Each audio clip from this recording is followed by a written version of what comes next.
Si nanay, Google namin sa bahay. Kasi lahat ng di namin makita ay nakikita niya. Lahat ng di namin alam ay alam niya. Lahat na lang itinatanong sa kanya. Gaya lamang ng mga ito.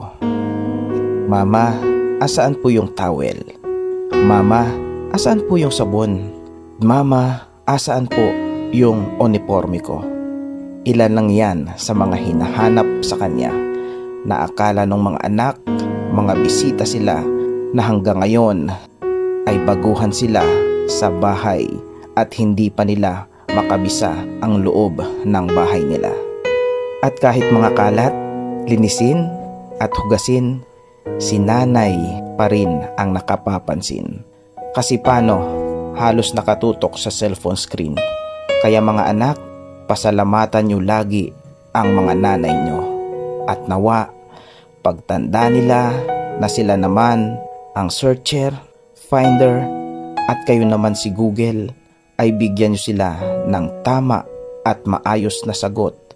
Huwag makakalimot na naging accurate sila noon sa pagbibigay sa inyo ng tugon. Totoong hindi madali ang buhay ng isang nanay. Hindi lang siya si Google, siya rin si Webster.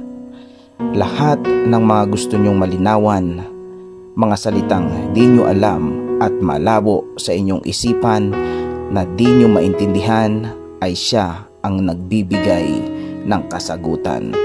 Pinipilit niyang paliwanagin ang isipan mong nandidilim.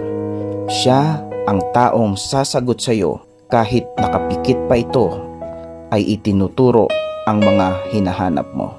Siya ang taong kahit balibaliktarin mo ang mundo, sasagutin ang mga tanong mo, at kahit mahirap ay ipapaliwanag sa iyo. At kahit na makulit ka, ay tinatyaga nila para iyong makuha. Totoong iba ang husay ni nanay.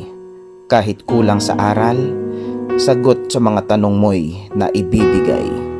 Sana, mga anak, pagdating ng araw, maalala mo na si nanay ang nagsimula para ikaw ay maging mahusay.